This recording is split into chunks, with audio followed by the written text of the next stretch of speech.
pretty good shows. Well, you know what? I'm sorry. We're back now. I made a little error there, and I had the All whole right. thing paused. I wanted. So yeah, Okay.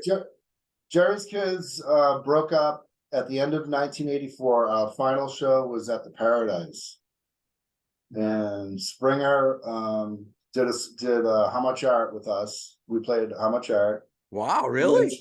Springer declared it as the end of hardcore.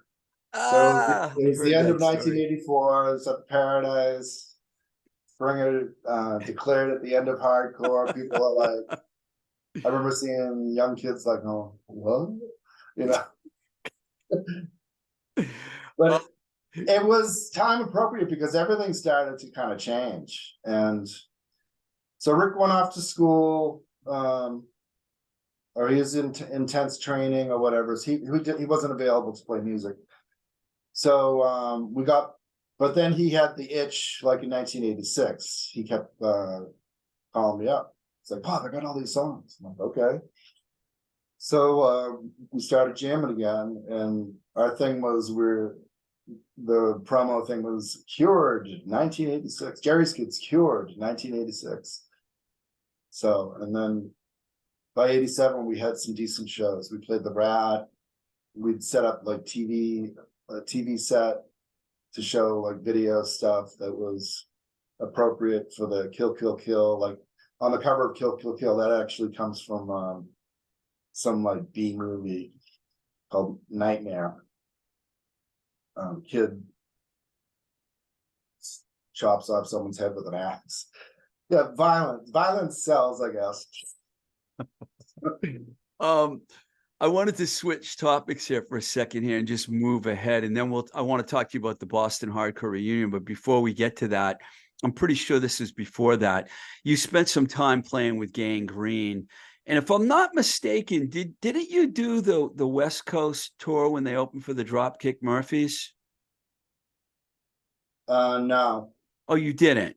Okay, so when you played with Gang Green, you just did local shows, or did you tour with them No, at all? that was like the mid 2000s, like 2003 or 4, Yeah. all the way up to 2006. And I went on tour to Europe with them. Europe. Okay. Yeah. I knew you did some tour dates with them. What was that like for you playing with Gang Green? The fuel was a little different, you know. So Walter, Walter Gustafson Oh from yeah, of course. the Outlets. He played drums. He's such a fun guy. So he was the happy drinking guy, and Chris was the barroom brawl type guy. Who was Yeah. on bass for that tour? What's that? Who was playing bass during that time? Oh, Matt Sandinato, good friend. Oh, Matt. Oh, cool. Yeah, that's a good bunch of guys right there. So we had lots of fun. I started a new job at the time, so I was like, I can only do half this tour. I'm not gonna. So they had Mike Girls, who was on previous recordings, come in for the second half of the tour. So it was like a changing of the guards, which actually turned into my exit. So I was done after that. In 2010, I was lucky for this. I ended up getting to that show because I got interviewed by those guys when they did the Boston compilation. I thought Jerry's Kids, with no disrespect to the other bands that day, because everyone was great, but I thought you guys were the best band of the day. A lot of people say that. Well, what was that experience like for you? That must have really been a special thing for you to do that show. It was awesome to see a lot of people at a show. It reminded me of like the channel back in the day, you know. And I made sure we had T-shirts, and a lot of people were buying T-shirts. That was nice, you know. Saw some faces that we haven't seen for a while, you know. It was a good local show. It was spectacular, I thought. Yeah, everyone was there, man. Was it hard to go back to playing at that high level of speed all those years later? Because you guys were pretty fast that night. Yeah, we we take playing out seriously, so you know, we're not just gonna pick up the phone and be like, oh yeah, we can play next weekend. And you know, we're not rehearsing all the time, so we need like to play out, we need like 6 to 8 weeks of rehearsing. Really? So yeah, and this is not just once a week, like it could be twice a week as we get closer to the date. Or Rick and Jack would rehearse on their own, because I live on the North Shore. It's a kind of like an hour drive to get to where they want to jam. So yeah, it takes a lot of commitment. We tried to bring Bryan back in the 20 teens, you know. So Were you surprised at the high level of all the bands that day at the hardcore reunion show? Because everyone played really great. yeah, I thought DYS sounded really good. They had some good amps. They sounded powerful. Jack played with both bands that day, right? Yeah. Yeah, he did good. Were you happy? Were you happy with the the Boston hardcore movie? Did you get to see it? With the all ages thing? Yeah. Yeah, when they came around to me to film me, I was you know, I'm interested in playing other types of music, and I had like a solo show at a place, and they were gonna meet me there and stuff, and I was just thinking about what I was gonna play, and so they're asking me all these questions like from 35 years ago, and I'm just like, thank God Springer was there to kind of to lighten the mood. But I that's why if you see me in that film, I'm not really saying anything. It's just like Bob Cenci, and they misspelled my name. They misspelled my name too. That's great. You know what I didn't ask you that I forgot to ask you about the early days is, what was your impression when you guys came out and you started getting involved with Guitarist and you heard about the Boston crew? I mean, because you guys are obviously different than those guys, but was it easy to mingle with them back then, or was it kind of a weird situation because they had their whole gang kind of vibe going on? Yeah, when you're in a place that you're not used to, you want to kind of feel things out. So I remember seeing Jack Kelly, Choke, skinhead. Well, he had hair like a skinhead, you know. I don't know if he was a skinhead. You know, Al. It's kind of intimidating, the bald heads, and even the dance was a little more militant. I think, you know, that's what it seemed like. It was more like where before we're just like kind of pogoing and hip checking, you know, like so. And I remember being at the media workshop, and I was standing right next to Jake Phelps. He had no hair. I don't know if he was a skinhead, but he was wearing this homemade wristband that was all nails, and he's like kind of bumping into me. I'm like, oh boy, I better move. So, wow. Yeah, I mean, when I think of Gang Green and Jerry's Kids, I don't think of Straight Edge. That's for sure. It doesn't the yeah, tune but visually, like seeing the Straight Edge or this, you know, the look, you know, the look.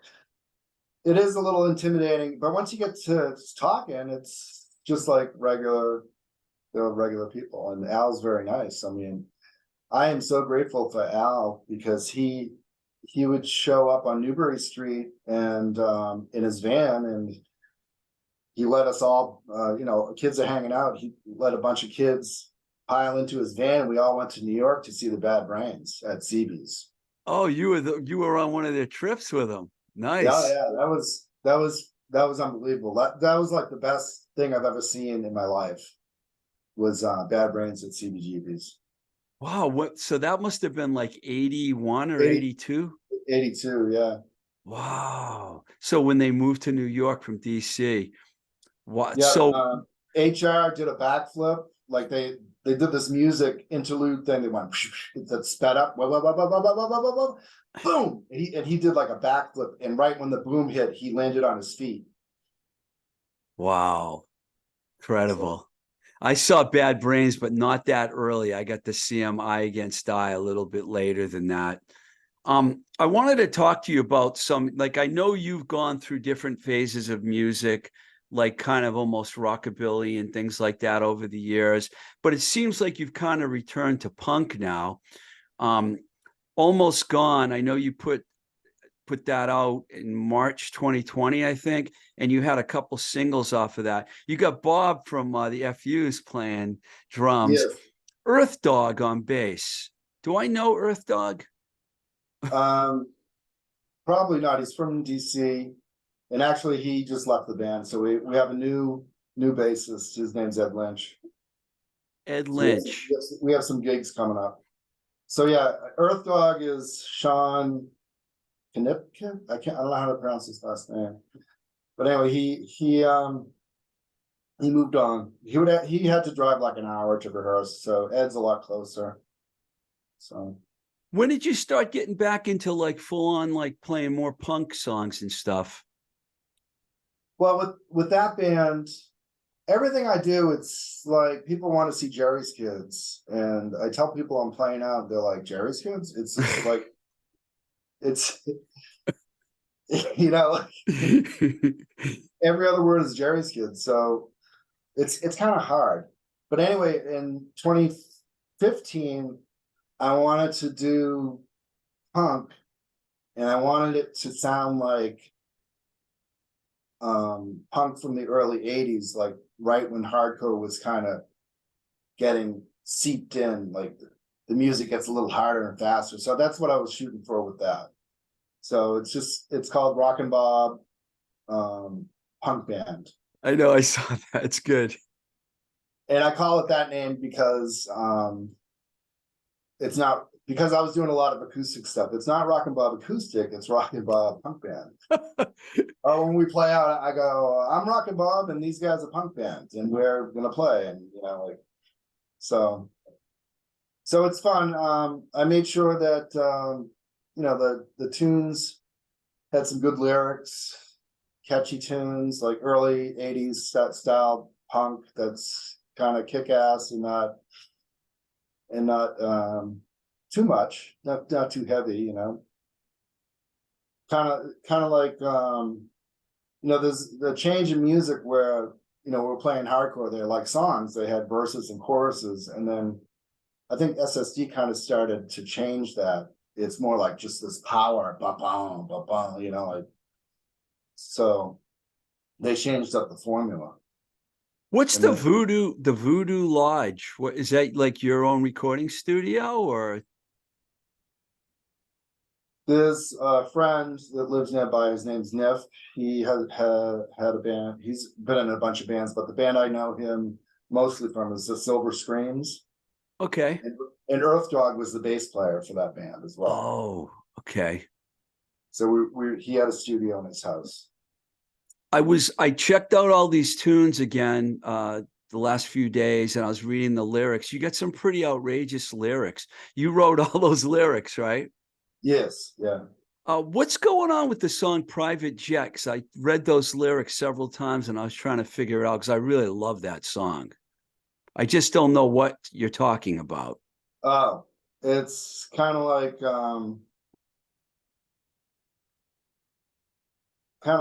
how rich people think they know it all, or they think that what they're doing is always correct. And the line in the song is they'll even though the rich guy is breaking the law, you know they'll never catch the private jet. It's like they're above the rest. They're not first class, they're above that. Like they'll it's like I don't know if you noticed the image on that for that song. There's a a plane with the fuselage is disconnected. Yeah. Yeah, I see So that. if you look at the shadow that's in there, I took Donald Trump's profile, and his profile is that shadow. I see that now. So Wow. he's like, he's like looking out the plane going, oh, we lost the fuselage. Oh, well, like he doesn't give a fuck. He just Well, cares about him. And, they'll never catch a private jet. So do you it's kind feel of, like it's making fun of rich people. you said before that whenever you play shows, people are always like, "You're doing Jerry's Kids." I'm like, it's complimentary, but you want people to hear your Yeah, no, new. I'm not opposed to it. Like I'll play Lost, and Bob's not really into playing Jerry's Kids, but he's coming around. So we'll be adding more stuff. So I want to at least do stuff that I've written, like Build Me a Bomb, Lost. We're probably going to do Spy Master.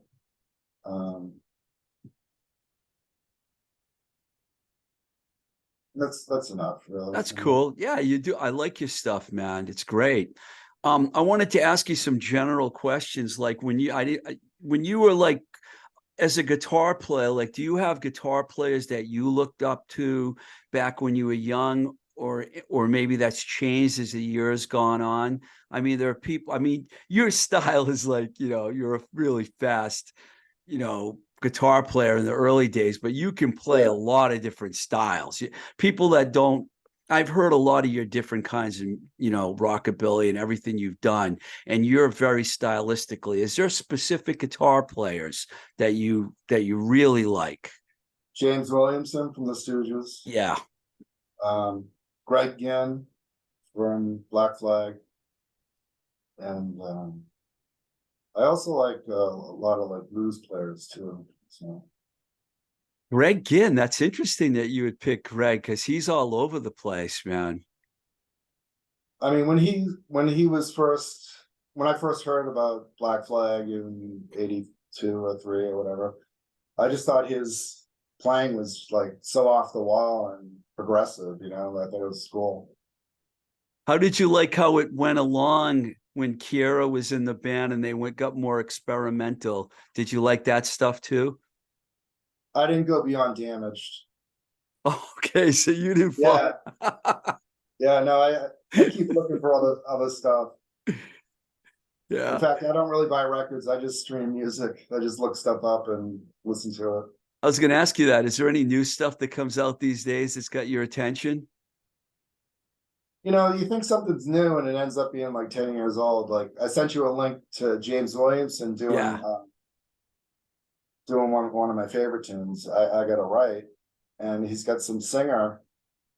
I mentioned her name in the email, so I got to look.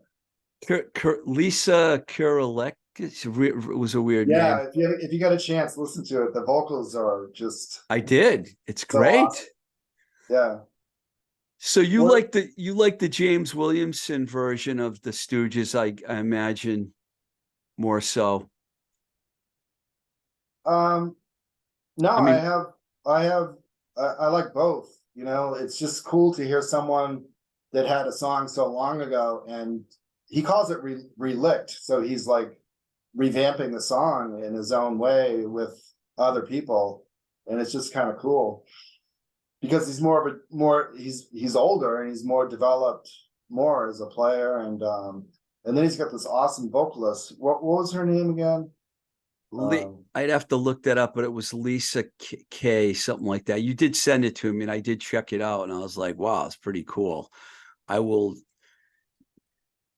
Yeah, absolutely. Is there, like you said, you stream, you don't buy records or anything like that? Do you have a record collection, or you just I do, yeah. I do have a record collection. do you have an original copy of Is This My World on I vinyl? do. I have one that's unopened. Yep. Really? Wow. That's So, valuable. But mostly you listen to Spotify and stuff. yeah, like YouTube, Spotify. Cool. I like a lot of old stuff. Is there any bands that are coming out these days that you're interested in, like newer bands? I don't, I'm not on it. I can't think of anything right now. So what about upcoming gigs? You gonna play some gigs with the new band? Yeah, the punk band is just started rehearsing again. We have a new bass player. We're gonna play the Midway in September, and then we're gonna play Nantasket Beach in October for this festival called Recoween. The Cool. Halloween. Is your stuff only going to be available streaming now on Bandcamp, or do you plan on putting any physical copies out? The punk band has it in CD, the EP already in CD. There is a CD. Nice. So So like people, at our shows, you can get a CD. It's not awesome. really being distributed. All right, So, Bob. Hey, thanks a lot, man, for taking the time to talk to me. I appreciate it, man. oh, all right. Oh, is there something else that you had to say that I didn't ask you that you wanted to talk about? No, it's just my son came home and it's a nice summer day out there. Well, go enjoy it, man. Yeah, thank you for the call. I appreciate it. All right, Bob. All right, thanks.